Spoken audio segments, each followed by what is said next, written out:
Good afternoon. I'm delighted to be part of this global event today and to have the opportunity to share some of my ideas. My talk will be focused on the need for management paradigm shift and the role that 6-box leadership diagnostics can play in this shift.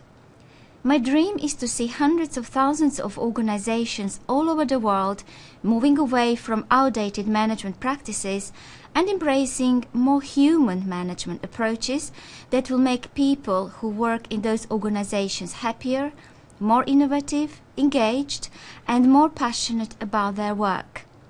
There is a growing evidence that inspirational, trustworthy companies built on authentic values, focused on a high purpose and caring culture, experience exceptional financial performance over long term.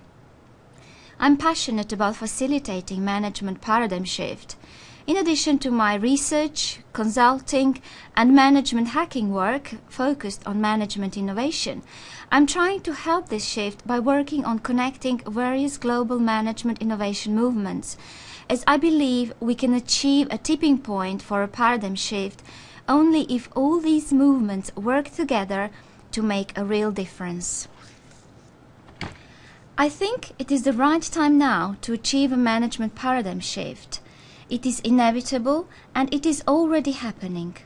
The need for this shift can be illustrated by this quote from Abraham Lincoln. "The dogmas of the quiet past are inadequate to the stormy present. The occasion is piled high with difficulty, and we must rise with the occasion. As our case is new, so we must think anew and act anew." So why do we need a management paradigm shift? We need it because we have a problem. Organizations, institutions, and societies are all going through major crises. In the last 50 years, a return on assets decreased by 75%, and the average life expectancy of large companies decreased by 80%.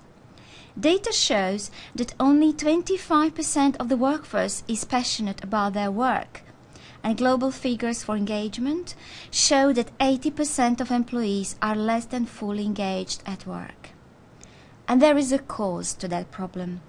The key cause of this problem are outdated Management 1.0 practices based on Tayloristic mechanistic paradigm, bureaucratic organization, hierarchical command and control mindset, standardization, and specialization.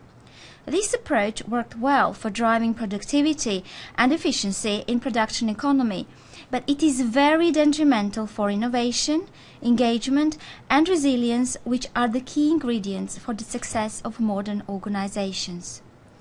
Current mechanistic management practices fuel mismatch with knowledge workers' needs, as they tend to ignore corporate hierarchy and need autonomy to be more innovative.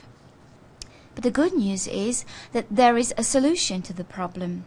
Addressing this problem requires a fundamental counterintuitive change of traditional management and leadership practices, as well as a change in the mindset. This requires a shift in outdated mechanistic management paradigm towards a new paradigm based on Management 2.0 principles, such as collaboration, transparency, meritocracy, purpose, community, and autonomy, where authority is distributed and decisions are made on the basis of knowledge rather than a formal position in organizational hierarchy. These principles are also in line with the key ideas of legendary management thinker Peter Drucker, who advocated decentralization, autonomy, productivity of knowledge workers, and social responsibility of companies. Management paradigm shift is very relevant to what the Stoos network is about. According to this definition from Stephen Denning, the aim is to transform organizations into learning networks where leadership is related to stewardship of the living rather than the management of the machine.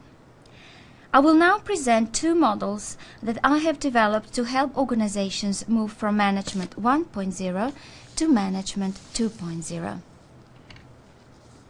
Many management scholars have been researching the what of the new management paradigm, describing what is happening in organizations and what needs to be done to address problems they are facing. This model is one of my contributions to this research. I developed this 5-level model on the basis of extensive research in individual and organizational development. The model shows developmental levels for individuals and corresponding organizational culture.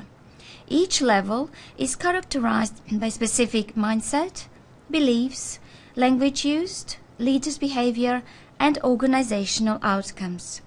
For example, at level 1, a dominant mindset is lifeless, corresponding organizational culture is apathetic, and not much gets done at this level. At level 2, individual mindset is reluctant, and culture is stagnating, and people do a minimum they can get away with. At level 3, the mindset is controlled and organizational culture is orderly. Leadership style is based on traditional command and control. Employees are micromanaged and they do what they are told to do. Levels 1, 2 and 3 correspond to traditional management or management 1.0 or Tayloristic management. A fundamental shift in performance, innovation and engagement happens when a critical mass of individuals move from level 3 to level 4. A dominant mindset becomes enthusiastic and the culture becomes collaborative. Leaders lead by letting go, power and authority are distributed, there is a strong teamwork ethos, and employees feel purposeful and passionate about their work. Employees at level 4 can occasionally reach level 5, where mindset becomes limitless and culture abounded, and anything seems to be possible to achieve at that level. Levels 4 and 5 correspond to management 2.0 or Drucker-based management, and this is where companies can experience more innovation, better engagement and more value creation. The next step in my research was to move from the what to the how and produce a tool that can help organizations to move from level 3 to level 4 or from management 1.0 to management 2.0. I have developed the 6-box leadership diagnostic tool or organizational body scan that can identify what is preventing an organization to move to management 2.0 level. Background research for this tool was conducted for over 20 years, and interdisciplinary approach included more than 25 case studies, 300 interviews, more than 1,000 of references, and a survey of 88 organizations with 6,000 respondents. Through thematic analysis of this research, I developed a framework with about 150 factors that drive value creation in organizations. This led to development of the holistic 6-box leadership model and associated online diagnostics that has been used in various organizations to identify hidden strengths and weaknesses in 6 key areas as shown on the next slide. So this is the 6-box leadership model, which shows the need for a holistic management of 6 key areas that drive value creation, innovation and engagement in organizations. These areas include culture, relationships, individuals, strategy, systems and resources. There are 120 questions in an online instrument tool which discovers hidden strengths and weaknesses in these 6 areas. In addition to the 6-box leadership model, I have mapped the original 120 questions to 3 additional frameworks so that the same data could be looked from different perspectives. The second framework I used was Jack Bergstrom's reinvention framework, which measures key areas of the knowledge work productivity, and it is largely based on Peter Drucker's work. The third framework relates to 12 principles of Management 2.0, which emerge from Management 2.0 Hackathon within the Management Innovation Exchange in which I was involved. So I could measure which of these 12 principles are strongest or weakest for a particular organization. And the fourth framework relates to 8 key ideas from Peter Drucker's work, so I can measure if an organization is managed more according to Tayloristic or Drucker-based management.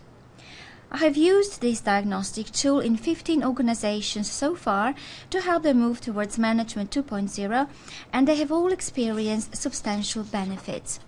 These organizations are based in the UK, USA, South Africa and Norway. And this is the example of one of the projects I did using 6-box leadership diagnostics for a management consultancy. Each question within this diagnostic tool has a 6-point Likert scale, and answers are then translated into percentages. These are the aggregate scores for the key 6 areas obtained for this company. This company is already operating at Management 2.0 level, which is reflected in high scores in all 6 areas, but they wanted to use this tool to get help with the design of a strategy for growth. This slide shows examples of the key strengths and development opportunities in the culture box for this organization. For example, the 3 top strengths include ethical behavior is part of the culture, encouragement is used regularly instead of criticism, and organization has a caring ethos. Key developmental opportunities include employees are overworked, stressed, and there is a gap between stated and realized objectives. Questions annotated with a star are negatively phrased questions for which original scores were inverted, because for methodological purposes I had to have a combination of a positive and negative questions. And similarly, in individuals box, the top 3 strengths include employees are motivated to do their best at work, they interact with other parts of the organization, and they enjoy new ways of doing things, which is all important for innovation. And key development opportunities relate to the issues of burnout and frustration. Following data collection and analysis, a feedback session was conducted with the executive board in this company. For all key strengths and developmental opportunities, each executive has suggested a priority from high, medium to low, a timescale, and individual and organizational action plan to be taken to leverage strengths and address weaknesses. A number of actions have resulted in this company as a result of 6-box leadership diagnostics. For example, a company has redesigned and implemented a new intranet site with enhanced social collaboration capabilities and more efficient information sharing. They have updated the internal HR personal assessment processes to provide more transparency to individual and team strengths, areas for development, and productivity barriers. They have enhanced internal accountability through documented commitments by individual employees that are measurable and tied to contribution action plan. The impact of all these changes is reflected in the development of the new strategy and sustained growth that this company has been experiencing. And this was just one example of how 6-box leadership diagnostics has been used to help create value. Various other organizations benefited in different ways from the 6-box leadership diagnostics. For example, in the FTSE 100 company, 6-box leadership was used as a part of company-wide performance improvement initiative. In the central government department, it was used to uncover strategic focus areas and to develop a 3-year-long development program for senior civil servants. In an IT training company, it was used to address performance issues in some regional training centers, and in various National Health Service organizations, it was used to enhance patient outcomes. According to Honda, action without philosophy is a lethal weapon, and philosophy without action is worthless. 6-box leadership puts new philosophy into action and helps implementing a management paradigm shift by helping organizations to discover hidden blockages for moving towards Management 2.0. In this talk, I shared with you my dream and passion for creating a management paradigm shift, as business as usual is no longer an option. Six-box leadership can be used as one of the tools to help with this shift. Now I would like to ask you to think about what would the world be like if majority of organizations are genuinely authentic, trustworthy, transparent, purposeful, caring, where pyramids are replaced with networks, command and control is replaced with collaboration and autonomy, fear and authority are replaced with high purpose and authentic care. Imagine how would people feel like to work in such organizations, how well these organizations would do financially, and how many more opportunities that would give to the young generation. Wouldn't it be wonderful if such organizations became norm rather than exception?